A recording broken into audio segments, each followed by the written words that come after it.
Brenda Craigdarroch doesn't care if you read this book. Well, but I do, because I wrote this book.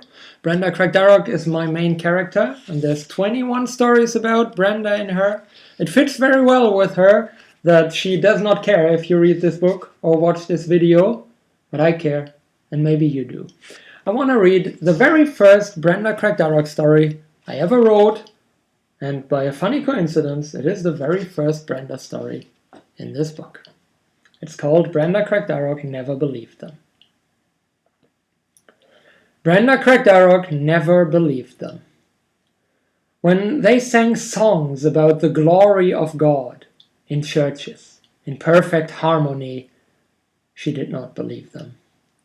When they posted their philosophical whimsies on Facebook, with witty political asides, making use of evolutionary theories to demonstrate that their latest life decision makes perfect sense in what they called a global context, she did not believe them.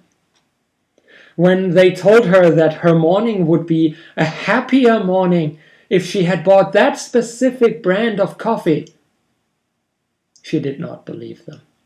She might drink that specific brand of coffee anyway.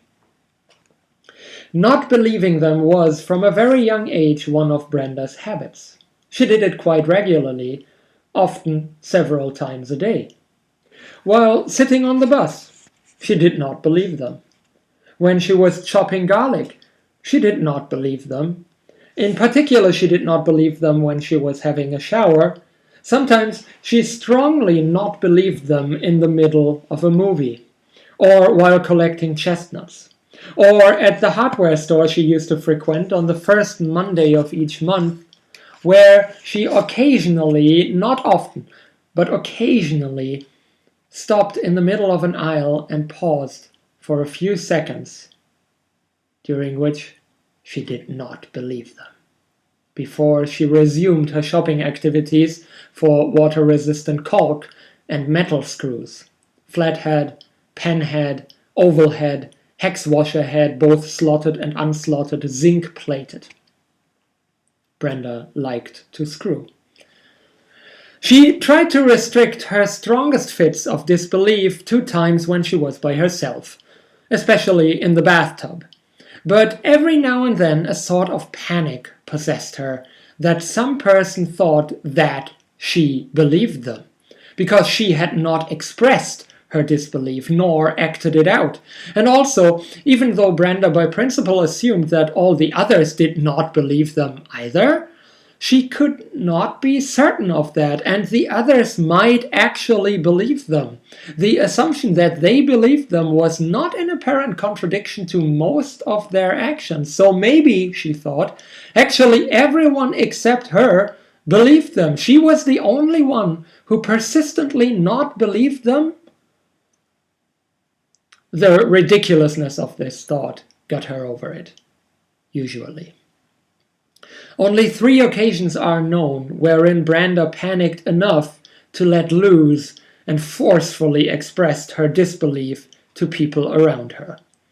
One time, when her 3rd boyfriend, a programmer of Bengali descent with Australian citizenship, who was always surprised how much she seemed to enjoy sex, asked her why she had not taken the garbage out. She replied that she had been busy. Busy with what? He asked. Not believing them, she yelled, and he accepted that and made tea. They later broke up for reasons entirely unrelated. One time, on a bus going up Johnson Street, after seeing a sign on a store wall, she pulled the cord, got off at the next stop, ran back in her boots, positioned herself on the street a few meters in front of that sign, which read, "Our greens, proteins, and supplements will help you live agelessly. Try to stop each and every car and, when successful, told the people therein what that sign was. A fucking lie." And one time, at the checkout of the hardware store, where she had been waiting in line just a little too long, she somewhat unexpectedly started to say, "It is all not true. It is all not true," in a calm but strong, convinced, persuasive voice, whereupon, somewhat unexpectedly, other people in line started nodding their heads, then gleefully began to join in, saying, "It is all not true, it is all not true," getting into a kind of rhythm, chanting.